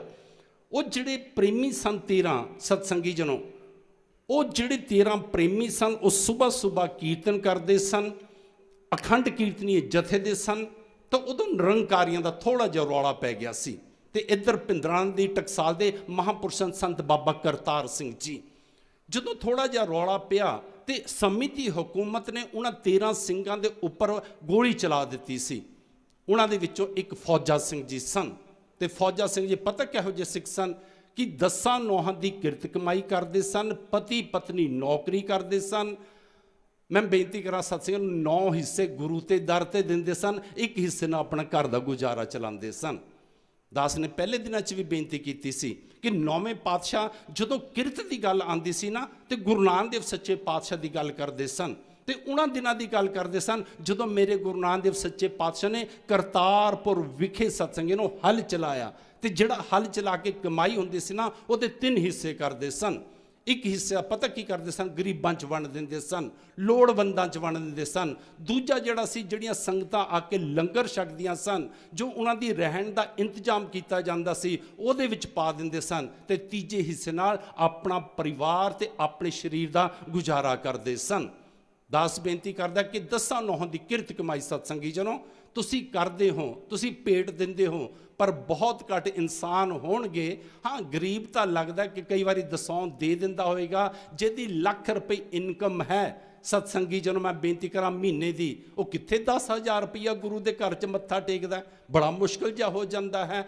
ਚਲੋ ਖੈਰ, ਜਿੰਨਾ ਵੀ ਆਪਣੇ ਤੋਂ ਗੁਰੂ ਰਹਿਮਤ ਬਖਸ਼ਿਸ਼ ਕਰਦਾ ਹੈ, ਮੈਂ ਬੇਨਤੀ ਕਰਾਂ ਬਸ ਇੱਕ ਕਿਨਕਾ ਵੀ ਗੁਰੂ ਦੇ ਦਰ ਤੇ ਆ ਜਾਏ। 7ਵੇਂ ਪਾਤਸ਼ਾਹ ਨੇ ਕਿਹਾ ਸੀ ਨਾ, ਕਹਿੰਦੇ ਚਿੜੀਆਂ ਥੋੜਾ ਜਿਹਾ ਦਾਣਾ ਲਿਜਾ ਕੇ ਗੁਰੂ ਕੇ ਲੰਗਰਾਂ 'ਚ ਪਾਉਂਦੀਆਂ ਸਨ, ਉਹਦੇ ਨਾਲ ਹੀ ਗੁਰੂ ਨੇ ਬਰਕਤਾਂ ਪਾ ਦਿੱਤੀਆਂ। ਕਹਿੰਦੇ ਮੱਖਣ ਸ਼ਾਹ ਲੁਬਾਣਾ ਨੇ ਇਹ ਅਰਦਾਸ ਕੀਤੀ ਸੀ, ਸੱਚੇ ਪਾਤਸ਼ਾਹ ਦਸੌਂ ਤਾਂ ਦਿੰਦਾ ਹੀ ਦਿੰਦਾ ਹਾਂ, ਆਪ ਬੇੜਾ ਕੱਢ ਦਿਓ, ਤੁਸੀਂ ਰਹਿਮਤ ਕਰ ਦਿਓ, ਤੇ 500 ਸੋਨੇ ਦੀ ਮੋਹਰ ਵੱਖਰੀ ਮੱਥਾ ਟੇਕਾਂਗਾ। ਤੇ ਇਤਿਹਾਸ ਕਹਿੰਦਾ ਸਤਸੰਗੀ ਨੂੰ ਬੰਨਾ ਦੇ ਦਿੱਤਾ। ਸਾਖੀ ਤੁਸੀਂ ਸਰਵਣ ਕੀਤੀ ਹੈ, ਮੈਂ ਹੁਣ ਪੂਰੀ ਸਾਖੀ ਆਪ ਜੀ ਨੂੰ ਸਰਵਣ ਕਰਾਵਾਂ ਤੇ ਸ਼ਬਦ ਦੀ ਵਿਚਾਰ ਪੂਰੀ ਨਹੀਂ ਹੋਵੇਗੀ। ਜਦੋਂ ਬੇੜਾ ਬਾਹਰ ਨਿਕਲਿਆ, ਪਹੁੰਚਿਆ ਸਤਸੰਗ ਨੂੰ ਦਿੱਲੀ ਵਿਖੇ, ਪਤਾ ਲੱਗਿਆ ਕਿ 8ਵੇਂ ਪਾਤਸ਼ਾਹ ਤਾਂ 5 ਭੂਤਕ ਚੋਲਾ ਬਦਲ ਗਏ ਹਨ। ਫਿਰ ਉਸਨੇ ਪੁੱਛਿਆ ਜਿਹੜੇ ਪਤਵੰਤੇ ਸਿੱਖ ਸਨ ਕਿ ਆਖਰਕਾਰ ਗੁਰੂ ਜਾਣ ਲੱਗੇ ਕਿਸੇ ਨੂੰ ਤਾਂ ਗੁਰਿਆਈ ਦੇ ਕੇ ਗਏ ਹੋਣਗੇ ਨਾ। ਉਹਨਾਂ ਨੇ ਕਿਹਾ ਹਾਂ, 8ਵੇਂ ਪਾਤਸ਼ਾਹ ਸਾਹਿਬ ਸ੍ਰੀ ਗੁਰੂ ਹਰਕ੍ਰਿਸ਼ਨ ਸਾਹਿਬ ਸੱਚੇ ਪਾਤਸ਼ਾਹ ਸਿਰਫ ਇੰਨਾ ਬਚਨ ਕੀਤਾ ਸੀ, ਬਾਬਾ ਬਸੇ ਗ੍ਰਾਮ ਜੈ ਬਕਾਲੇ, ਬਨ ਗੁਰ ਸੰਗਤ ਸਗਲ ਸੰਭਾਲੇ। ਕਿ ਬਾਬੇ, ਮੈਂ ਬੇਨਤੀ ਕਰਾਂ ਉੱਥੇ 22 ਗੱਦੀਆਂ ਲੱਗੀਆਂ ਸਨ, ਤੇ ਜਦੋਂ ਮੱਖਣ ਸ਼ਾਹ ਲੁਬਾਣਾ ਪਹੁੰਚਿਆ ਤੇ ਵਿਚਾਰਾ ਬਸ ਪਰੇਸ਼ਾਨੀ ਦੇ ਵਿੱਚ ਚਲਾ ਗਿਆ ਕਿ ਆਖਰਕਾਰ ਪੂਰਨ ਗੁਰੂ ਕੌਣ ਹੈ। ਤੇ ਦਾਸ ਬੇਨਤੀ ਕਰਿਆ ਕਰਦਾ, ਪਰਮਾਤਮਾ ਵਪਾਰੀਆਂ ਨੂੰ ਨਾ ਇੱਕ ਵੱਖਰਾ ਦਿਮਾਗ ਦਿੰਦਾ ਹੈ, ਆਮ ਇਨਸਾਨਾਂ ਨਾਲੋਂ ਇੱਕ ਵੱਖਰਾ ਦਿਮਾਗ ਹੁੰਦਾ ਹੈ। ਹੁਣ ਉਹਨੇ ਮਨ ਹੀ ਮਨ ਇਹ ਫੈਸਲਾ ਕੀਤਾ ਕਿ ਸਭ ਦੇ ਕੋਲ ਮੈਂ ਜਾਵਾਂਗਾ। ਕਿ ਸਭ ਕੋਲ ਜਾਵਾਂਗਾ ਤੇ 2-2 ਸੋਨੇ ਦੀਆਂ ਮੋਹਰਾਂ ਮੈਂ ਮੱਥਾ ਟੇਕਾਂਗਾ। ਜਿਹੜਾ ਪੂਰਨ ਗੁਰੂ ਹੋਏਗਾ ਉਹ ਆਪ ਆਪਣੇ ਮੁਖਾਰਬਿੰਦ ਤੋਂ ਸਾਰਾ ਵਰਤਾਂਤ ਵੀ ਸੁਣਾਏਗਾ ਤੇ 500 ਸੋਨੇ ਦੀ ਮੋਹਰ ਮੰਗ ਵੀ ਲਵੇਗਾ। ਕਹਿੰਦੇ ਜਿੱਥੇ ਗਿਆ ਕਹਿੰਦੇ ਸਾਰੀ ਜਗ੍ਹਾ ਤੇ 2-2 ਮੋਹਰਾਂ ਰੱਖੀਆਂ ਪਰ ਕਿਸੇ ਨੇ ਨਾ ਮੰਗੀਆਂ। ਕਹਿੰਦੇ ਜਿੱਥੇ ਧੀਰਮਲ ਜੀ ਨੇ ਪੋਥੀ ਸਾਹਿਬ ਪ੍ਰਕਾਸ਼ ਕੀਤਾ ਹੋਇਆ ਸੀ ਨਾ, ਮੈਂ ਬੇਨਤੀ ਕਰਾਂ ਧੀਰਮਲ ਜੀ ਦੇ ਕੋਲ ਪੋਥੀ ਸਾਹਿਬ ਪਤਾ ਕਦੋਂ ਆ ਗਿਆ ਸੀਗਾ? ਜਦੋਂ ਬੀਬੀ ਵੀਰੋ ਦੀ 6ਵੇਂ ਪਾਤਸ਼ਾਹ ਨੇ ਸ਼ਾਦੀ ਕਰਨੀ ਸੀ ਨਾ, ਉਸ ਵਕਤ 6ਵੇਂ ਪਾਤਸ਼ਾਹ ਨੇ ਅੰਮ੍ਰਿਤਸਰ ਛੱਡਿਆ ਤੇ ਜਿਹੜੇ ਪੋਥੀ ਸਾਹਿਬ ਜੀ ਸਨ ਹਰਮੰਦਰ ਸਾਹਿਬ ਦੇ ਵਿੱਚ ਪ੍ਰਕਾਸ਼ਮਾਨ, ਉਹ ਸਤਸੰਗੀ ਜਿਹਨੂੰ ਉਹਨਾਂ ਨੇ ਕਰਤਾਰਪੁਰ ਜਿਹੜਾ ਜਲੰਧਰ ਦੇ ਕੋਲ ਹੈ ਧੀਰਮਲ ਜੀ ਦੇ ਸਪੁਰਦ ਕਰ ਦਿੱਤਾ ਸੀ। ਉਸ ਵਕਤ ਤੋਂ ਲੈ ਕੇ ਪੋਥੀ ਸਾਹਿਬ ਜਿਹੜੇ ਸਨ ਉਹ ਧੀਰਮਲ ਜੀ ਦੇ ਕੋਲ ਸਨ। ਪੋਥੀ ਸਾਹਿਬ ਜਿੱਥੇ ਪ੍ਰਕਾਸ਼ ਸਨ ਉੱਥੇ ਪਤਾ ਕੀ ਕੀਤਾ? ਮੱਖਣ ਸ਼ਾਹ ਲੁਬਾਣਾ ਨੇ 5 ਮੋਹਰਾਂ ਰੱਖ ਕੇ ਮੱਥਾ ਟੇਕਿਆ, ਪਰ ਧੀਰਮਲ ਨੇ ਵੀ ਉਹ ਗੱਲ ਨਾ ਕਹੀ। ਜਿਹੜਾ ਬੇੜਾ ਪਾਰ ਹੋਇਆ ਸੀ, ਕਹਿੰਦੇ ਜਦੋਂ ਬਿਲਕੁਲ ਸਭ ਦੇ ਕੋਲ ਭੁਗਤ ਗਿਆ, ਵਾਪਸ ਆਇਆ, ਮਨ ਦੇ ਵਿੱਚ ਚਿੰਤਾ ਹੈ, ਚਿਹਰਾ ਉਤਰਿਆ ਹੋਇਆ ਹੈ, ਤੇ ਇੱਕ ਬਜ਼ੁਰਗ ਮਿਲ ਗਿਆ। ਉਸ ਬਜ਼ੁਰਗ ਨੂੰ ਪੁੱਛਿਆ ਕਿ ਬਜ਼ੁਰਗੋ, ਮੈਂ ਆ ਜਿਹੜੇ 22 ਹਨ ਸਾਰਿਆਂ ਦੇ ਕੋਲ ਜਾ ਆਇਆ ਹਾਂ ਕਿ 8ਵੇਂ ਪਾਤਸ਼ਾਹ ਦੇ ਦਾਦੇ ਦੀ ਜਗ੍ਹਾ ਤੇ ਬਾਬੇ ਦੀ ਜਗ੍ਹਾ ਤੇ ਇੱਥੇ ਹੋਰ ਵੀ ਕੋਈ ਹੈਗਾ? ਉਹ ਕਹਿੰਦੇ ਜੀ ਹਾਂ ਇੱਕ ਹੋਰ ਹੈ, ਪਰ ਭੋਰੇ ਦੇ ਵਿੱਚ ਹੀ ਰਹਿੰਦਾ ਹੈ, ਥੋੜਾ ਕਿਰਿਆ ਦੇ ਵਾਸਤੇ ਸਵੇਰ ਸ਼ਾਮ ਬਾਹਰ ਆਂਦਾ ਹੈ, ਸਾਰਾ ਦਿਨ ਅੰਦਰ ਹੀ ਰਹਿੰਦਾ ਹੈ, ਉਹਨੂੰ ਤੇਗਾ ਕਹਿੰਦੇ ਹਨ। ਕਹਿੰਦੇ ਮੱਖਣ ਸ਼ਾਹ ਲੁਬਾਣਾ ਕਹਿਣ ਲੱਗਾ ਪਿਆਰੇ ਇੱਕ ਵਾਰੀ ਉਹਨਾਂ ਦੇ ਕੋਲ ਤਾਂ ਲੈ ਚੱਲ। ਕਹਿੰਦੇ ਜਦੋਂ ਲੈ ਕੇ ਗਏ ਤੇ ਪੌੜੀਆਂ ਵਿੱਚ ਮਾਤਾ ਗੁਜਰੀ ਜੀ ਬੈਠੇ ਸਨ। ਕਹਿੰਦੇ ਉਹਨਾਂ ਨੂੰ ਬੇਨਤੀ ਕੀਤੀ ਕਿ ਜੇ ਦਰਸ਼ਨ ਕਰਨੇ ਹਨ, ਸਾਰਾ ਸੰਗਤਾਂ ਦਾ ਵੀ ਵਰਤਾਂਤ ਸੁਣਾਇਆ ਕਿ ਸੰਗਤਾਂ ਦੀ ਕੀ ਦੁਰਦਸ਼ਾ ਹੋ ਰਹੀ ਹੈ। ਵਿਚਾਰਾ ਕੋਈ ਕਿਤੇ ਭਟਕ ਰਿਹਾ, ਕੋਈ ਕਿਤੇ ਭਟਕ ਰਿਹਾ, ਕੋਈ ਕਿਤੇ ਭਟਕ ਰਿਹਾ। ਕਹਿੰਦੇ ਹੁਣ ਮਾਤਾ ਜੀ ਦੇ ਮਨ ਦੇ ਵਿੱਚ ਵੀ ਆਇਆ, ਮਾਤਾ ਨਾਨਕੀ ਜੀ ਨੂੰ ਕਿਹਾ, ਮਾਤਾ ਗੁਜਰੀ ਜੀ ਨੇ, ਕਹਿੰਦੇ ਇਸ ਤਰ੍ਹਾਂ ਸੰਗਤਾਂ ਆਈਆਂ ਹਨ, ਵਪਾਰੀ ਆਇਆ। ਅੰਦਰ ਜਾ ਕੇ ਜਦੋਂ ਬੇਨਤੀ ਕੀਤੀ ਤੇ ਸਤਸੰਗੀ ਜਨੋ ਹੁਣ ਜਿਹੜਾ ਜਪ ਕਰ ਰਹੇ ਸਨ, ਤਪ ਕਰ ਰਹੇ ਸਨ, ਉਸ ਨੂੰ ਫਲ ਵੀ ਤਾਂ ਲੱਗਣਾ ਸੀ ਨਾ। ਗੁਰੂ ਨਾਨਕ ਨੇ ਆਪਣੀ ਗੱਦੀ ਨੂੰ ਪ੍ਰਗਟ ਵੀ ਤਾਂ ਕਰਨਾ ਸੀ ਨਾ। ਹੁਣ ਉਹ ਸਮਾਂ ਆ ਗਿਆ। ਕਹਿੰਦੇ ਗੁਰੂ ਤੇਗ ਬਹਾਦਰ ਸੱਚੇ ਪਾਤਸ਼ਾਹ ਨੇ ਭੋਰੇ ਚੋਂ ਕਹਿ ਦਿੱਤਾ ਕਿ ਉਹਨਾਂ ਨੂੰ ਅੰਦਰ ਦਰਸ਼ਨਾਂ ਦੇ ਵਾਸਤੇ ਭੇਜ ਦਿਓ। ਕਹਿੰਦੇ ਜਦੋਂ ਅੰਦਰ ਮੱਖਣ ਸ਼ਾਹ ਲੁਬਾਣਾ ਗਿਆ, ਕਹਿੰਦੇ ਉਹਦੀ ਪਤਨੀ ਨਾਲ ਹੈ, ਉਹਦੇ ਬੇਟੇ 2 ਨਾਲ ਹਨ। ਕਹਿੰਦੇ ਜਦੋਂ ਜਾ ਕੇ ਮੱਥਾ ਟੇਕਿਆ ਤਾਂ ਉਵੇਂ ਹੀ 2 ਮੋਹਰਾਂ ਸੋਨੇ ਦੀਆਂ ਮੱਥਾ ਟੇਕ ਦਿੱਤੀਆਂ। ਕਹਿੰਦੇ ਜਦੋਂ ਮੇਰੇ 9ਵੇਂ ਪਾਤਸ਼ਾਹ ਨੇ ਨੇਤਰ ਖੋਲ੍ਹੇ ਨਾ, ਕਹਿੰਦੇ ਉਸ ਦੇ ਵੱਲ ਨੀਜ਼ ਨਾਲ ਦੇਖਿਆ ਤੇ ਮੇਰੇ ਗੁਰੂ ਤੇਗ ਬਹਾਦਰ ਸੱਚੇ ਪਾਤਸ਼ਾਹ ਕਹਿਣ ਲੱਗੇ ਮੱਖਣ ਸ਼ਾਹ ਲੁਬਾਣਾ, ਕਹਿੰਦੇ ਜਦੋਂ ਤੇਰਾ ਬੇੜਾ ਬਰੇਤੀ ਦੇ ਵਿੱਚ ਫਸ ਗਿਆ, ਕਹਿੰਦੇ ਉਦੋਂ ਵਾਸਤੇ ਪਾਉਂਦਾ ਸੀ ਗੁਰੂ ਨਾਨਕ ਦੇ ਦਰ ਕਰਦੇ, 8ਵੇਂ ਪਾਤਸ਼ਾਹ ਦੇ ਚਰਨਾਂ ਦਾ ਧਿਆਨ ਕਰਕੇ ਕਿ ਸੱਚੇ ਪਾਤਸ਼ਾਹ ਮੈਂ ਦਸੌਂਤ ਤਾਂ ਦਿੰਦਾ ਹੀ ਦਿੰਦਾ ਹਾਂ, ਉਸ ਤੋਂ ਬਾਅਦ ਵੀ ਮੈਂ 500 ਸੋਨੇ ਦੀਆਂ ਮੋਹਰਾਂ ਮੱਥਾ ਟੇਕਾਂਗਾ, ਮੇਰਾ ਬੇੜਾ ਬਾਹਰ ਕੱਢ ਦਿਓ। ਕਹਿੰਦੇ ਕੁਝ ਇਤਿਹਾਸਕਾਰਾਂ ਨੇ ਇਹ ਵੀ ਲਿਖਿਆ ਕਿ 9ਵੇਂ ਪਾਤਸ਼ਾਹ ਨੇ ਉੱਪਰ ਚੱਦਰ ਲਈ ਹੋਈ ਸੀ। ਕਹਿੰਦੇ ਚੱਦਰ ਥੋੜੀ ਜਿਹੀ ਹਟਾਈ ਤਾਂ ਆਪਣੇ ਮੋਢੇ ਤੇ ਜਿਹੜਾ ਜ਼ਖਮ ਸੀ ਉਹ ਵੀ ਉਹਨੂੰ ਦਿਖਾ ਦਿੱਤਾ। ਕਹਿੰਦੇ ਮੱਖਣ ਸ਼ਾਹ ਲੁਬਾਣਾ ਹੁਣ 2 ਮੋਹਰਾਂ ਮੱਥਾ ਟੇਕ ਕੇ ਖੜਾ ਛੁਡਾਉਂਦਾ। ਕਹਿੰਦੇ ਜਦੋਂ ਮੇਰੇ ਗੁਰੂ ਤੇਗ ਬਹਾਦਰ ਸੱਚੇ ਪਾਤਸ਼ਾਹ ਨੇ ਇਹ ਬਚਨ ਆਖਿਆ ਨਾ, ਕਹਿੰਦੇ ਪਤਾ ਕੀ ਕੀਤਾ? ਮੱਖਣ ਸ਼ਾਹ ਲੁਬਾਣਾ ਨੇ ਲੰਮੇ ਪੈ ਕੇ ਮੱਥਾ ਟੇਕਿਆ, ਲੰਮੇ ਪੈ ਕੇ ਮੱਥਾ ਟੇਕਿਆ, ਗੋਡਿਆਂ ਭਾਰ ਬੈਠਾ, ਹੱਥ ਜੁੜ ਗਏ, ਅੱਖਾਂ ਵਿੱਚ ਜਲ ਹਨ ਤੇ ਕਹਿ ਰਿਹਾ ਸੱਚੇ ਪਾਤਸ਼ਾਹ 500 ਮੋਹਰ ਹੀ ਨਹੀਂ, ਸੱਚੇ ਪਾਤਸ਼ਾਹ ਸਿਰਫ ਇਹ ਦਸੌਂਦ ਹੀ ਨਹੀਂ, ਅੱਜ ਤੋਂ ਬਾਅਦ ਤਾਂ ਇਹ ਤਨ ਮਨ ਤਨ ਸਭ ਕੁਝ ਤੁਹਾਡਾ ਹੈ। ਮੈਂ ਬੇਨਤੀ ਕਰਾਂ ਸਤਸੰਗੀ ਨੂੰ, ਐਵੇਂ ਗੁਰੂ ਰਹਿਮਤ ਬਖਸ਼ਿਸ਼ ਕਰਦਾ, ਆਸਰਾ ਦਿੰਦਾ। ਤੇ ਨਾਲ ਦੀ ਨਾਲ ਮੈਂ ਬੇਨਤੀ ਕਰ ਦੇਵਾਂ, ਦਾਸ ਨੂੰ ਥੋੜਾ ਜਿਹਾ ਚਿੰਤਨ ਆ ਗਿਆ ਬਾਬਾ ਰਾਮ ਸਿੰਘ ਜੀ ਦਾ। ਜਿੱਥੇ ਰੱਬ ਆਸਰਾ ਦਿੰਦਾ, ਗੁਰੂ ਆਸਰਾ ਦਿੰਦਾ ਨਾ, ਤੇ ਜਿਹੜੇ ਰੱਬ ਦੇ ਪਿਆਰੇ ਹੁੰਦੇ ਹਨ ਨਾ, ਉਹ ਵੀ ਆਸਰਾ ਦੇ ਦਿੰਦੇ ਹਨ। ਫੈਜ਼ਾਬਾਦ ਬਾਬਾ ਜੀ ਬਹੁਤ ਜਾਇਆ ਕਰਦੇ ਸਨ। ਬਾਬਾ ਜੀ ਨੇ ਆਪਣੀ ਵੀ ਰਸਨਾ ਤੋਂ ਕਈ ਵਾਰੀ ਇਸ ਦੀਵਾਨ ਦੇ ਵਿੱਚ ਇਹ ਗਾਥਾ ਸੁਣਾਈ, ਇਹ ਸਾਖੀ ਸੁਣਾਈ, ਕਹਾਣੀ ਸੁਣਾਈ। ਉੱਥੇ ਇੱਕ ਪਰਿਵਾਰ ਹੈ ਜਿਹਦੇ ਵਿੱਚ ਸਤਸੰਗੀ ਜਨੋਂ ਅੱਜ ਵੀ ਸਾਰੇ ਸਿੰਘ ਜਾ ਕੇ ਉਹਨਾਂ ਪਰਿਵਾਰਾਂ 'ਚ ਹੀ ਰਹਿੰਦੇ ਹਨ। ਸਰਦਾਰ ਦਿਆ ਸਿੰਘ ਜੀ, ਕੁਲਦੀਪ ਸਿੰਘ ਜੀ, ਤੇ ਵੱਡੇ ਬਾਬਾ ਜੀ ਦੇ ਵਕਤ ਤੋਂ ਜਦੋਂ ਦਾਸ ਬਿਲਕੁਲ ਛੋਟਾ ਜਿਹਾ ਸੀ, ਬਾਬਾ ਸਾਧੂ ਸਿੰਘ ਜੀ ਵੀ ਉਹਨਾਂ ਦੇ ਘਰ ਹੀ ਰੁਕਦੇ ਸਨ। ਤੇ ਅੱਜ ਵੀ ਪੂਰਾ ਪਰਿਵਾਰ, ਅੱਗੇ ਬੱਚੇ ਹਨ, ਬਹੁਤ ਵੱਡਾ ਪਰਿਵਾਰ ਹੈ, ਸਾਰੇ ਹੀ ਨਾਨਸਾ ਨਾਲ ਜੁੜੇ ਹੋਏ ਹਨ। ਕੁਲਦੀਪ ਸਿੰਘ ਜੀ ਦੀ ਧਰਮ ਪਤਨੀ ਨੂੰ ਕੈਂਸਰ ਹੋ ਗਿਆ ਸੀ ਸਤਸੰਗੀ ਜਨੋਂ। ਜਦੋਂ ਕੈਂਸਰ ਹੋਇਆ, ਸਾਰੇ ਇਲਾਜ ਕਰਾਏ, ਮੇਨ ਜਾ ਕੇ ਟੈਸਟ ਹੁੰਦਾ ਬੰਬੇ ਦੇ ਵਿੱਚ, ਉਹਨਾਂ ਨੇ ਵੀ ਕਹਿ ਦਿੱਤਾ ਕੈਂਸਰ ਹੈ। ਤੇ ਹੁਣ ਅਖੀਰ 'ਚ ਇਨਸਾਨ ਫਿਰ ਦੌੜ ਲਗਾਉਂਦਾ ਹੈ ਰੱਬ ਵਾਲੇ ਪਾਸੇ। ਫਿਰ ਜਿਹੜੇ ਰੱਬ ਦੇ ਪਿਆਰੇ ਹਨ ਉਹਨਾਂ ਕੋਲ ਬੇਨਤੀ ਕਰਦਾ। ਪੂਰਾ ਪਰਿਵਾਰ ਆਇਆ, ਸਰਦਾਰ ਕੁਲਦੀਪ ਸਿੰਘ ਜੀ ਆਏ, ਮਾਤਾ ਨੂੰ ਨਾਲ ਲੈ ਕੇ ਆਏ, ਆਪਣੀ ਧਰਮ ਪਤਨੀ ਨੂੰ, ਬੱਚੇ ਨਾਲ ਆਏ ਤੇ ਬਾਬਾ ਜੀ ਨੂੰ ਬੇਨਤੀ ਕੀਤੀ ਕਿ ਬਾਬਾ ਜੀ ਇਸ ਤਰ੍ਹਾਂ ਕੈਂਸਰ ਹੈ, ਡਾਕਟਰਾਂ ਨੇ ਕਹਿ ਦਿੱਤਾ ਕਿ ਇਸ ਦਾ ਇਲਾਜ ਬੜਾ ਮੁਸ਼ਕਲ ਹੈ। ਤੇ ਬਾਬਾ ਜੀ ਨੇ ਕਹਿੰਦੇ ਕਿਰਪਾ ਕੀਤੀ, ਰਹਿਮਤ ਕੀਤੀ। ਬਾਬਾ ਜੀ ਕਹਿਣ ਲੱਗੇ ਪਿਆਰਿਓ ਇਸ ਤਰ੍ਹਾਂ ਕਰੋ ਕਿ ਅਖੰਡ ਪਾਠ ਸਾਹਿਬ ਜੀ ਕਰਾਓ। ਤੇ ਅਖੰਡ ਪਾਠ ਸਾਹਿਬ ਜੀ ਜਿਹੜਾ ਕਰਾਉਣਾ ਹੈ ਤੇ ਜ਼ਿਆਦਾ ਤੋਂ ਜ਼ਿਆਦਾ ਪਾਠ ਘਰ ਦੇ ਮੈਂਬਰਾਂ ਨੇ ਸੁਣਨਾ ਹੈ। ਤੇ ਅਖੰਡ ਪਾਠ ਸਾਹਿਬ ਜੀ ਇੱਥੇ ਰਖਾਏ ਸਤਸੰਗੀ ਜਨੋ। ਜਦੋਂ ਅਖੰਡ ਪਾਠ ਸਾਹਿਬ ਜੀ ਰਖਾਏ, ਪਹਿਲਾਂ ਆਰੰਭਤਾ ਦੀ ਅਰਦਾਸ, ਮੱਧ ਦੀ ਅਰਦਾਸ, ਭੋਗ ਦੀ ਅਰਦਾਸ ਹੋਈ ਤੇ ਗੁਰੂ ਨੇ ਰਹਿਮਤ ਕੀਤੀ, ਬਖਸ਼ਿਸ਼ ਕੀਤੀ। ਆਹੀ ਮੁੱਖ ਵਾਕ ਬਖਸ਼ਿਆ ਸੀ, ਪਰਮੇਸ਼ਰ ਦਿੱਤਾ ਬੰਨਾ, ਦੁੱਖ ਰੋਕਾ ਡੇਰਾ ਪੰਨਾ। ਫਿਰ ਜਾ ਕੇ ਜਦੋਂ ਪਰਿਵਾਰ ਨੇ ਦੱਸਿਆ ਕਿ ਬਾਬਾ ਜੀ ਆਹ ਹੁਕਮਨਾਮਾ ਆਇਆ ਹੈ, ਤੇ ਬਾਬਾ ਜੀ ਨੇ ਥੋੜੀ ਦੇਰ ਵਾਸਤੇ ਨੇਤਰ ਬੰਦ ਕੀਤੇ, ਅੱਖਾਂ ਖੋਲੀਆਂ, ਕਹਿੰਦੇ ਜਾਓ, ਗੁਰੂ ਨੇ ਮੋਹਰ ਲਗਾ ਦਿੱਤੀ ਹੈ, ਪੰਜਵੇਂ ਪਾਤਸ਼ਾਹ ਨੇ ਕਿਰਪਾ ਕਰ ਦਿੱਤੀ ਹੈ, ਉਹਨਾਂ ਨੇ ਆਸਰਾ ਦਿੱਤਾ ਹੈ। ਤੇ ਆਸਰਾ ਦੇ ਕੇ ਇਹ ਲਫ਼ਜ਼ ਆਖੇ ਹਨ ਕਿ ਦੁੱਖ ਰੋਗ ਦਾ ਡੇਰਾ ਪੰਨਾ, ਕਿ ਜਿਹੜਾ ਦੁੱਖ ਹੈ, ਜਿਹੜੇ ਰੋਗ ਹਨ, ਉਹ ਜਿਹੜਾ ਡੇਰਾ ਲਾਈ ਬੈਠੇ ਸਨ, ਕਹਿੰਦੇ ਉਹਨਾਂ ਦਾ ਜਿਹੜਾ ਬੰਨਾ ਹੈ, ਜਿਹੜਾ ਉਹਨਾਂ ਦਾ ਕਹਿੰਦੇ ਕੀ ਹੈ ਡੇਰਾ ਲੱਗਾ ਹੋਇਆ, ਉਹ ਭੰਨ ਦਿੱਤਾ ਹੈ, ਖਤਮ ਕਰ ਦਿੱਤਾ। ਕਹਿੰਦੇ ਜਾਓ ਹੁਣ ਡਾਕਟਰ ਨੂੰ ਜਾ ਕੇ ਚੈੱਕ ਕਰਾਓ। ਤੇ ਸਤਸੰਗੀ ਜਨੋ ਸੱਚ ਜਾਣਿਓ, ਗੁਰੂ ਦੇ ਹਜ਼ੂਰੀ 'ਚ ਬੈਠੇ ਹਾਂ, ਪਰਿਵਾਰ ਅਜੇ ਵੀ ਮਾਤਾ ਜਿਉਂਦੀ ਹੈ। ਮੈਂ ਬੇਨਤੀ ਕਰਾਂ ਸਰਦਾਰ ਕੁਲਦੀਪ ਸਿੰਘ ਜੀ ਅੱਜ ਵੀ ਮੌਜੂਦ ਹਨ, ਉਹਨਾਂ ਦੇ ਕੋਲੋਂ ਪੁੱਛ ਲੈਣਾ, ਇੱਥੇ ਆਉਂਦੇ ਹਨ ਉਹਨਾਂ ਦਾ ਪਰਿਵਾਰ। ਆਪ ਤਾਂ ਹੁਣ ਦੋਨੋਂ ਬੜੇ ਬਜ਼ੁਰਗ ਹਨ ਤੇ ਮਾਤਾ ਇੱਥੇ ਆ ਕੇ ਕੀਰਤਨ ਵੀ ਕਰਦੀ ਰਹੀ। ਕਹਿੰਦੇ ਜਦੋਂ ਦੁਬਾਰਾ ਬੰਬਈ ਜਾ ਕੇ ਚੈੱਕ ਕਰਾਇਆ ਨਾ, ਤੇ ਡਾਕਟਰਾਂ ਨੇ ਉਸ ਰਿਪੋਰਟ ਦੇ ਵਿੱਚ ਆਖਿਆ, ਕਹਿੰਦੇ ਮਾਤਾ ਤੈਨੂੰ ਤਾਂ ਕੈਂਸਰ ਹੈ ਹੀ ਨਹੀਂ ਹੈ। ਇਸ ਗੱਲ ਨੂੰ ਮੇਰੇ ਪੰਜਵੇਂ ਪਾਤਸ਼ਾਹ ਨੇ ਅੱਜ ਇਹ ਬਖਸ਼ਿਸ਼ ਕੀਤੀ ਹੈ। ਦਾਸ ਬੇਨਤੀ ਕਰੇ ਸਿਰਫ ਆਪਣਾ ਭਰੋਸਾ, ਕਿ ਸਾਡਾ ਅੰਦਰ ਭਰੋਸਾ ਕਿਸ ਤਰ੍ਹਾਂ ਦਾ, ਕਿਤੇ ਸਾਡੀ ਹਾਲਤ ਜਿਵੇਂ ਬੇੜੀ ਡਗਮਗਾਉਂਦੀ ਕਿਤੇ ਉਹੋ ਜਿਹੀ ਤਾਂ ਨਹੀਂ ਹੈ।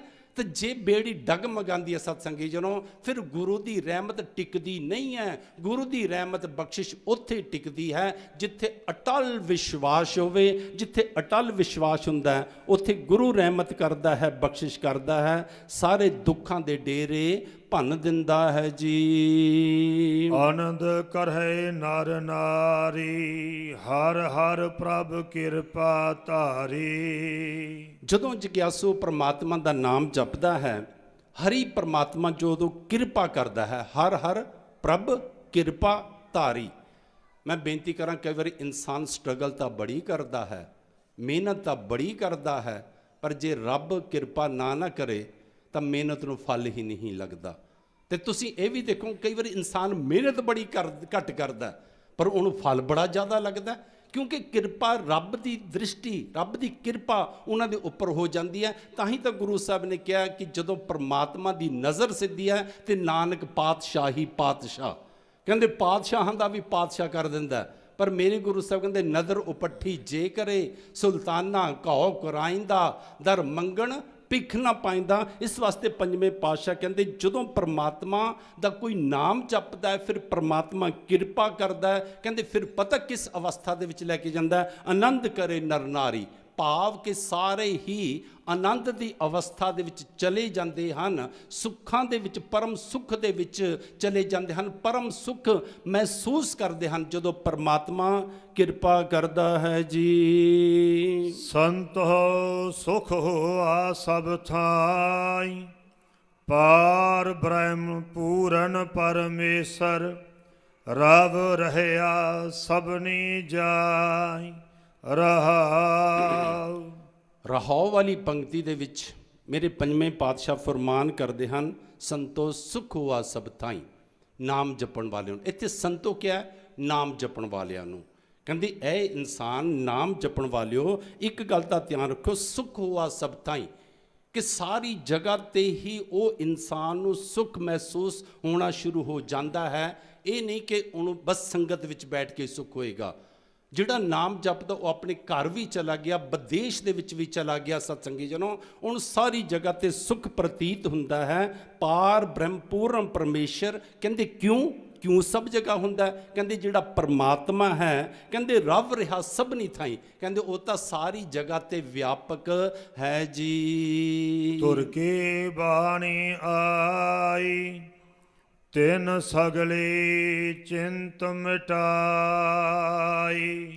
ਜੋ ਇਹ ਬਾਣੀ ਹੈ, ਬਾਣੀ ਗੁਰੂ, ਗੁਰੂ ਹੈ ਬਾਣੀ, ਵਿੱਚ ਬਾਣੀ ਅੰਮ੍ਰਿਤ ਸਾਰੇ, ਗੁਰਬਾਣੀ ਕਹੈ ਸੇਵਕ ਜਨ ਮਾਨੇ, ਪ੍ਰਤੱਖ ਗੁਰੂ ਨਿਸਤਾਰੇ। ਮੇਰੇ ਪੰਜਵੇਂ ਪਾਤਸ਼ਾਹ ਕਹਿੰਦੇ ਇਹ ਜਿਹੜੀ ਬਾਣੀ ਹੈ ਨਾ ਧੁਰ ਤੋਂ ਆਈ ਹੋਈ ਹੈ। ਜੈਸੀ ਮੈਂ ਆਵੇ ਖਸਮ ਕੀ ਬਾਣੀ, ਤੈਸੜਾ ਕਰੀ ਗਿਆਨ ਵੇ ਲਾਲੋ। ਕਹਿੰਦੇ ਧੁਰ ਤੋਂ ਇਹ ਬਾਣੀ ਆਈ ਹੈ। ਹਾਂ ਆਪੋਂ ਕੁਛ ਨਾ ਬੋਲਦਾ।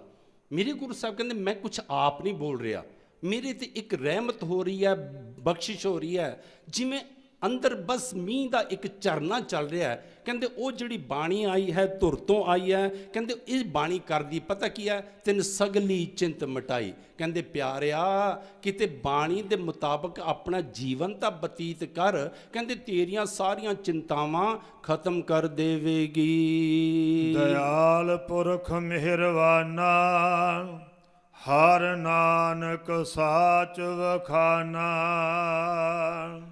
ਦਿਆਲ ਪੁਰਖ ਮਿਹਰਵਾਨਾ, ਕਿ ਉਹ ਜਿਹੜਾ ਪਰਮਾਤਮਾ ਹੈ ਉਹ ਦਿਆਲੂ ਹੈ, ਉਹ ਮਿਹਰਾਂ ਕਰਨ ਵਾਲਾ ਹੈ, ਮਿਹਰਵਾਨ ਹੈ। ਜਦੋਂ ਆਪਾਂ ਅਰਦਾਸ ਸ਼ੁਰੂ ਕਰਦੇ ਹਾਂ ਨਾ, ਆਮ ਅਰਦਾਸ ਗੁਰਦੁਆਰਿਆਂ 'ਚ ਕਰਦੇ ਹਾਂ ਸ਼ੁਰੂ, ਤੂੰ ਠਾਕੁਰ ਤੂੰ ਪੈ, ਅਰਦਾਸ ਤਾਂ ਪੜ੍ਹਦੇ ਹੀ ਪੜ੍ਹਦੇ ਹਾਂ, ਹੋਰ ਲਫ਼ਜ਼ ਹੋਰ ਸ਼ਲੋਕ ਪੜ੍ਹੇ ਜਾਂਦੇ ਹਨ। ਪਰ ਬਾਬਾ ਨੰਦ ਸਿੰਘ ਜੀ ਨੇ ਇਹ ਕਿਹਾ, ਜਦੋਂ ਗੁਰੂ ਦੇ ਅੱਗੇ ਖੜੇ ਹੋਏ ਨਾ, ਤੇ ਇਹ ਲਫ਼ਜ਼ ਕਹੇ, ਬਾਣੀ ਦੇ ਹੀ ਲਫ਼ਜ਼ ਹਨ ਕਿ ਮਿਹਰਵਾਨ ਸਾਹਿਬ, ਮਿਹਰਵਾਨ ਸਾਹਿਬ ਮੇਰਾ ਮਿਹਰਵਾਨ। ਕਿ ਉਹ ਜਿਹੜਾ ਗੁਰੂ ਹੈ ਕਹਿੰਦੇ ਉਹ ਮਿਹਰਾਂ ਕਰਨ ਵਾਲਾ ਹੈ, ਉਹ ਜਿਹੜਾ ਪਰਮਾਤਮਾ ਹੈ ਉਹ ਬਖਸ਼ੰਦ ਹੈ, ਮਿਹਰਾਂ ਕਰਨ ਵਾਲਾ ਹੈ। ਇੱਥੇ ਗੁਰੂ ਸਾਹਿਬ ਕਹਿੰਦੇ ਹਨ, ਕਹਿੰਦੇ ਉਹ ਪਰਮਾਤਮਾ ਦਿਆਲੂ ਹੈ, ਮਿਹਰਵਾਨ ਹੈ, ਹਰ ਨਾਨਕ ਸਾਚ ਵਖਾਨਾ। ਕਹਿੰਦੇ ਉਹ ਹਰ ਜਗ੍ਹਾ ਤੇ ਉੱਪਰ ਹੈ। ਮੈਂ ਜੋ ਵਖਿਆਨ ਕੀਤਾ ਹੈ, ਮੈਂ ਜੋ ਵਰਣਨ ਕੀਤਾ ਹੈ, ਕਹਿੰਦੇ ਇਹ ਮੈਂ ਸੱਚ ਹੀ ਵਰਣਨ ਕੀਤਾ ਹੈ ਜੀ। ਮੈਂ ਬੇਨਤੀ ਕਰਾਂ ਸਤਸੰਗੀ ਜਨੋ, ਹੁਣ ਸ਼ਬਦ ਦੀਆਂ 2 ਅਖੀਰਲੀਆਂ ਪੰਕਤੀਆਂ ਪੜ੍ਹ ਕੇ ਸਮਾਪਤੀ ਕਰਾਂਗੇ। ਉਸ ਤੋਂ ਬਾਅਦ ਜੋ ਇਹ 11ਵੀਂ ਲੜੀ ਦੇ ਅਖੰਡ ਪਾਠ ਸਾਹਿਬ ਜੀ ਭੋਗ ਪਏ ਹਨ, ਜਿਨ੍ਹਾਂ ਗੁਰਮੁਖ ਪਿਆਰਿਆਂ ਨੇ ਇਸ ਲੜੀ ਦੇ ਅੰਦਰ ਅਖੰਡ ਪਾਠ ਸਾਹਿਬ ਜੀ ਕਰਾਏ ਹਨ, ਉਹਨਾਂ ਨੂੰ ਫਿਰ ਸਰੂਪਾ ਬਖਸ਼ਿਸ਼ ਰੂਪ ਦੇ ਵਿੱਚ ਸਤਸੰਗੀ ਜਨੋਂ ਭੇਟ ਕੀਤਾ ਜਾਵੇਗਾ। ਗੁਰੂ ਦੀ ਮਹਾਨ ਬਖਸ਼ਿਸ਼ ਹੈ, ਸਰੂਪਾ ਵੀ ਗੁਰੂ ਦੀ ਮਹਾਨ ਰਹਿਮਤ ਹੈ। ਅਖੀਰਲੀਆਂ ਪੰਕਤੀਆਂ ਆਪਾਂ ਸਰਵਣ ਕਰੀਏ ਜੀ। ਤੁਰ ਕੀ ਬਾਣੀ ਆਈ ਤਿਨ ਸਗਲੀ ਚਿੰਤ ਮਿਟਾਈ, ਦਇਆਲ ਪੁਰਖ ਮਿਹਰਵਾਨਾ, ਹਰ ਨਾਨਕ ਸਾਚ ਵਖਾਨਾ। ਵਾਹਿਗੁਰੂ ਜੀ ਕਾ ਖਾਲਸਾ, ਵਾਹਿਗੁਰੂ ਜੀ ਕੀ ਫਤਿਹ। ਗੁਰੂ ਪਿਆਰੀ ਸਾਧ ਸੰਗਤ ਜੀ, ਆਪ ਵੀ ਵਡਭਾਗੇ ਹੋ। ਦਾਸ ਬੇਨਤੀ ਕਰੇ, ਤੁਸੀਂ ਉਹ ਜਗਿਆਸੂ ਹੋ ਜਿਨ੍ਹਾਂ ਦੇ ਉੱਪਰ ਗੁਰੂ ਰਹਿਮਤ ਬਖਸ਼ਿਸ਼ ਕਰਦਾ ਹੈ, ਜਿਹੜੇ ਇੰਨਾ ਸਮਾਂ ਗੁਰੂ ਦੀ ਗੋਦ ਦੇ ਵਿੱਚ ਬੈਠਦੇ ਹੋ, ਗੁਰੂ ਦੀ ਗੋਦ ਦਾ ਨਿੱਘ ਮਾਣਦੇ ਹੋ, ਸੇਵਾਵਾਂ ਕਰਦੇ ਹੋ। ਬਸ ਗੁਰੂ ਪਾਤਸ਼ਾਹ ਦੇ ਚਰਨਾਂ 'ਚ ਇਹੀ ਅਰਦਾਸ ਹੈ ਕਿ ਸੱਚੇ ਪਾਤਸ਼ਾਹ, ਅਸੀਂ ਤਾਂ ਸਾਰੇ ਅਲਪੱਗ ਜੀਵ ਹਾਂ। ਤੁਸੀਂ ਆਪਣੀ ਪ੍ਰੇਰਣਾ, ਆਪ ਪ੍ਰੇਰਣਾ ਦੇ ਕੇ, ਆਪਣੀ ਰਹਿਮਤ ਕਰਕੇ ਆਪਣੀ ਗੋਦ ਦੇ ਵਿੱਚ ਬਿਠਾਉਂਦੇ ਹੋ। ਬਸ ਹੁਣ ਇੱਕ ਕਿਰਪਾ ਸਾਡੇ ਸਾਰਿਆਂ ਤੇ ਇਹ ਵੀ ਕਰ ਦਿਓ ਕਿ ਜਿਹਦੇ ਵਾਸਤੇ ਮਨੁੱਖਾ ਜੀਵਨ ਮਿਲਿਆ ਹੈ, ਜਿਹੜੀਆਂ ਪੰਕਤੀਆਂ ਯਾਦ ਆ ਆਪਾਂ ਉਹ ਵੀ ਪੜ੍ਹ ਲਈਏ। ਭਈ ਪ੍ਰਾਪਤ, ਉੱਚੀ ਬੋਲੋ, ਭਈ ਪ੍ਰਾਪਤ ਗੋਬਿੰਦ ਮਿਲਣ ਕੀ। ਬਸ ਸੱਚੇ ਪਾਤਸ਼ਾਹ, ਆ ਜਿਹੜੀ ਗੋਬਿੰਦ ਮਿਲਣ ਦੀ ਵਾਰੀ ਤੁਸੀਂ ਸਾਨੂੰ ਮਨੁੱਖਾ ਜੀਵਨ ਵਿੱਚ ਦਿੱਤੀ ਹੈ ਨਾ, ਬਸ ਇੱਕ ਕਿਰਪਾ ਕਰ ਦਿਓ, ਰਹਿਮਤ ਕਰ ਦਿਓ ਕਿ ਬਸ ਆਪਣੇ ਨੇੜੇ ਕਰ ਲਓ, ਆਪਣੇ 'ਚ ਅਭੇਦ ਕਰ ਲਵੋ, ਤਾਂ ਕਿ ਇਹ ਸਾਡਾ ਲਿਆ ਹੋਇਆ ਜੀਵਨ ਤੁਹਾਨੂੰ ਪ੍ਰਵਾਨ ਚੜ੍ਹ ਜਾਏ, ਸਾਡਾ ਲਿਆ ਹੋਇਆ ਮਨੁੱਖਾ ਜੀਵਨ ਸਫਲ ਹੋ ਜਾਵੇ। ਹੁਣ ਦਾਸ ਉਹਨਾਂ ਗੁਰਮੁਖ ਪਿਆਰਿਆਂ ਦੇ ਨਾਮ ਲਵੇਗਾ ਜਿਨ੍ਹਾਂ ਨੇ ਇਸ ਲੜੀ ਦੇ ਵਿੱਚ ਅਖੰਡ ਪਾਠ ਸਾਹਿਬ ਜੀ ਕਰਾਏ ਹਨ। ਉਹ ਆ ਕੇ ਸੰਤ ਤਰਲੋਚਨ ਸਿੰਘ ਜੀ ਕੋਲੋਂ, ਸੰਤ ਗੇਜਾ ਸਿੰਘ ਜੀ, ਸੰਤ ਸਰਬਜੀਤ ਸਿੰਘ ਜੀ ਸਰਸਾ ਜੀ, ਸੰਤ ਅਜਮੇਰ ਸਿੰਘ ਜੀ ਦੇ ਕੋਲੋਂ ਸਰੋਪੇ ਦੀ ਬਖਸ਼ਿਸ਼ ਪ੍ਰਾਪਤ ਕਰਨ ਜੀ। ਮਾਤਾ ਗੁਰਦੀਪ ਕੌਰ ਦਾਦੀ ਗੁਰਪਾਲ ਸਿੰਘ ਬਾਲੂ USA ਤੋਂ ਕੋਈ ਪਰਿਵਾਰ ਹੈ, ਆ ਕੇ ਸਰੂਪਾ ਲੈ ਲੈਣ। ਸਰਦਾਰ ਜਤਿੰਦਰ ਰਾਜ ਸਿੰਘ ਜੀ ਸਿੰਗੜਾ, ਸਰਦਾਰ ਦੀਪਾ ਸਿੰਘ ਸਨ of ਬਾਪੂ ਦਰਸ਼ਨ ਸਿੰਘ ਜੀ ਲੁਧਿਆਣਾ, ਸਰਦਾਰ ਕਰਨਵੀਰ ਸਿੰਘ ਸਨ of ਗੁਰਸਿਮਰ ਸਿੰਘ ਅੰਗਰੇਜ਼ ਸਿੰਘ ਸਰਪੰਚ ਚੱਕਦਾ, ਭੈਣ ਨੀਲਮ ਜੀ ਹਰਿਦੁਆਰ ਤੋਂ, ਮਾਤਾ ਪ੍ਰਕਾਸ਼ ਕੌਰ ਜੀ ਦੀ ਯਾਦ ਦੇ ਵਿੱਚ ਹਰਿਦੁਆਰ ਤੋਂ, ਯਸ਼ਪਾਲ ਕੁਮਾਰ ਬੀਬੀ ਵਿਮਲ ਜੀ ਬੰਬਈ ਤੋਂ, Gurkirat Singh son of Baj Singh Australia, ਸਰਦਾਰ ਦਵਿੰਦਰ ਸਿੰਘ ਮੱਲੀ ਬਾਬਾ ਜੀ ਦੀ ਯਾਦ ਵਿੱਚ ਪਾਠ ਕਰਾਇਆ, ਸਰਦਾਰ ਗੁਲਜ਼ਾਰ ਸਿੰਘ ਮੱਲੀ, ਸਰਦਾਰ ਹਰਵਿੰਦਰ ਸਿੰਘ ਸਤਗੋਲੀ, ਹਰਵਿੰਦਰ ਕੌਰ ਸਤਗੋਲੀ, ਸਰਦਾਰ Amritpal Singh son of Darshan Singh USA, Sardar Mukhtiar Singh ji Waraich ਸਿੰਗੜਾ, Sardar Baldev Singh Virk ਬਿਗਵਾੜਾ, Sardar Manjot Singh son of Lehna Singh Thathai ਸਿੰਗੜਾ, ਸਰਦਾਰ ਜਰਨੈਲ ਸਿੰਘ ਗੋਂਦਰ, ਕਾਕਾ Gurfariyad Singh son of Gurpreet Singh Baras, Shagandeep Kaur Australia, Sardar Gurdev Singh Harvinder Singh Shekhupuria, Sardar Harjeet Singh Chugawan, ਬਾਬਾ ਜੀ ਦੀ ਯਾਦ ਵਿੱਚ Angrez Singh Guraya Kainthal, Harpreet Kaur Canada, Sardar Gurmeet Singh ji advocate Karnal, Gurlal Singh Prabhjot Kaur Australia,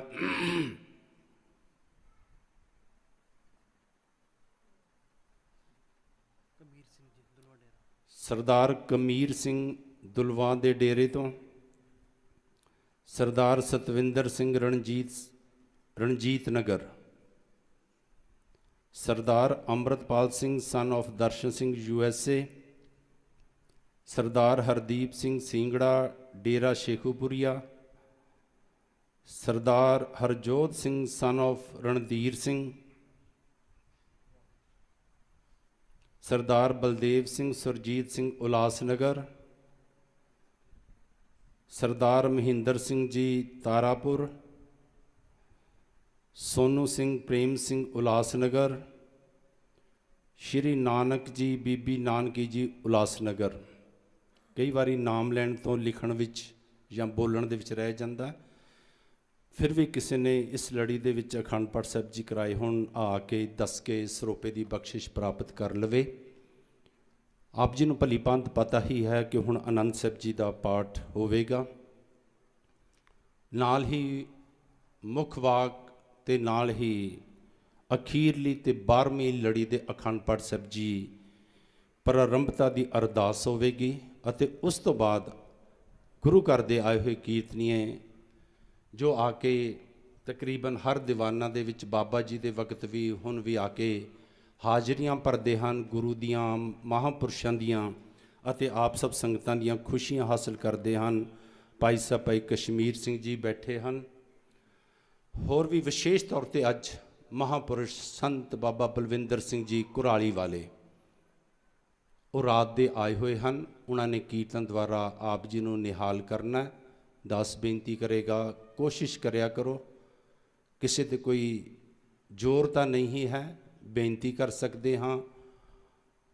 ਬਸ 2-3 ਦੀਵਾਨ ਬਾਕੀ ਰਹਿ ਗਏ ਹਨ।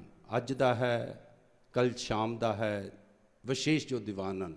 ਸੁਬਹ ਸ਼ਾਮ ਕੀਰਤਨ ਕਥਾ ਹੁੰਦੀਆਂ ਹਨ, ਪਰ ਜਿਹੜੇ ਵਿਸ਼ੇਸ਼ ਦੀਵਾਨ ਹਨ ਉਹ ਅੱਜ ਦਾ, ਅੱਜ ਰਾਤ ਦਾ, ਕੱਲ ਸ਼ਾਮ ਦਾ ਤੇ ਪਰਸੋਂ ਦੁਪਹਿਰ ਨੂੰ ਸਾਰੀ ਸਮਾਪਤੀ ਹੋ ਜਾਣੀ ਹੈ। ਜਿੰਨਾ ਕੁ ਆਪਾਂ ਲਾਹਾ ਪ੍ਰਾਪਤ ਕਰ ਸਕਦੇ ਹਾਂ, ਜਿੰਨੀਆਂ ਕੁ ਗੁਰੂ ਦੀਆਂ ਬਖਸ਼ਿਸ਼ਾਂ ਆਪਾਂ ਪ੍ਰਾਪਤ ਕਰ ਸਕਦੇ ਹਾਂ, ਜਦੋਂ ਸੰਗਤ 'ਚ ਬੈਠੇ ਹੋਈਏ ਬਸ ਇੱਕ ਇੰਤਜ਼ਾਰ ਰੱਖਿਆ ਕਰੀਏ ਕਿ ਸੱਚੇ ਪਾਤਸ਼ਾਹ ਉਹ ਕਿਰਪਾ ਜਿਹੜੀ ਭਾਈ ਲਾਲੋ 'ਤੇ ਕੀਤੀ ਸੀ ਉਹ ਕਦੋਂ ਸਾਡੇ ਤੇ ਕਰੋਗੇ। ਬਸ ਇਹ ਸਿੱਖ ਰੱਖ ਕੇ ਜਦੋਂ ਆਪਾਂ ਬੈਠਾਂਗੇ, ਗੁਰੂ ਜ਼ਰੂਰ ਰਹਿਮਤ, ਬਖਸ਼ਿਸ਼, ਆਸ਼ੀਰਵਾਦ ਸਾਡੀ ਝੋਲੀ ਦੇ ਵਿੱਚ ਪਾਵੇਗਾ। ਸੋ ਸਤਸੰਗੀ ਜਨੋਂ, ਆਪ ਜੀ ਨੂੰ ਭਲੀ ਭਾਂਤ ਪਤਾ ਕਿ 1 ਮਾਰਚ ਤੋਂ ਅੰਦਰ ਜਿਹੜੇ ਇੰਡੋਰ ਪੜਦੇ ਦੇ ਵਿੱਚ ਪਾਠ ਹੁੰਦੇ ਹਨ, ਪੰਕਤੀ ਵਾਲੇ ਸ੍ਰੀ ਸੰਪੜ ਅਖੰਡ ਪਾਠ ਸਾਹਿਬ ਜੀ 1 ਮਾਰਚ ਸ਼ਾਮ ਨੂੰ, ਰਾਤ ਨੂੰ ਸ਼ੁਰੂ ਹੋਏ ਸਨ। ਉਹਨਾਂ ਦੀ ਸਮਾਪਤੀ ਕੱਲ ਸਤਸੰਗੀ ਜਨੋਂ, ਕਿਉਂਕਿ ਸਾਰਾ ਪਾਠ ਸੁਣਾਈਏ ਤਾਂ ਬੜਾ ਸਮਾਂ ਲੱਗਦਾ ਹੈ, ਹਰ ਪੰਕਤੀ ਤੋਂ ਬਾਅਦ ਸੰਪੜ ਲੱਗਦਾ ਹੈ। ਇਸ ਕਰਕੇ ਰਾਗਮਾਲਾ ਜਿੱਥੇ ਪ੍ਰਾਰੰਭ ਹੁੰਦੀ ਹੈ ਉੱਥੋਂ ਪਾਠ ਸਰਵਣ ਕਰਾਇਆ ਜਾਏਗਾ। ਦੁਪਹਿਰੇ 2:30 ਵਜੇ 2:30 ਤੇ ਰਾਗਮਾਲਾ ਪ੍ਰਾਰੰਭ ਹੋਵੇਗੀ, ਪਾਠ ਸਰਵਣ ਕਰਾਇਆ ਜਾਏਗਾ। ਅੰਦਰਲੇ ਪਾਠ ਦੀ ਸਾਰੀ ਸਮਾਪਤੀ 5 ਵਜੇ, ਪੌਣੇ 5, 4:30 ਤੋਂ ਲੈ ਕੇ 5 ਵਜੇ ਦੇ ਵਿੱਚ ਹੋ ਜਾਵੇਗੀ। ਉਸ ਤੋਂ ਬਾਅਦ ਰਾਤਰੀ ਦਾ ਦੀਵਾਨ ਸਜਾਇਆ ਜਾਵੇਗਾ।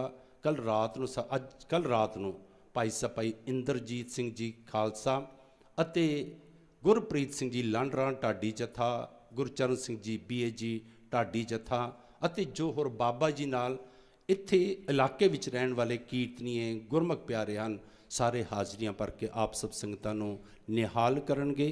ਹੁਣ ਆਪਾਂ ਆਨੰਦ ਸਾਹਿਬ ਜੀ ਦੇ ਪਾਠ ਦੇ ਨਾਲ ਜੁੜੀਏ। ਵਾਹਿਗੁਰੂ ਜੀ ਕਾ ਖਾਲਸਾ, ਵਾਹਿਗੁਰੂ ਜੀ ਕੀ ਫਤਿਹ।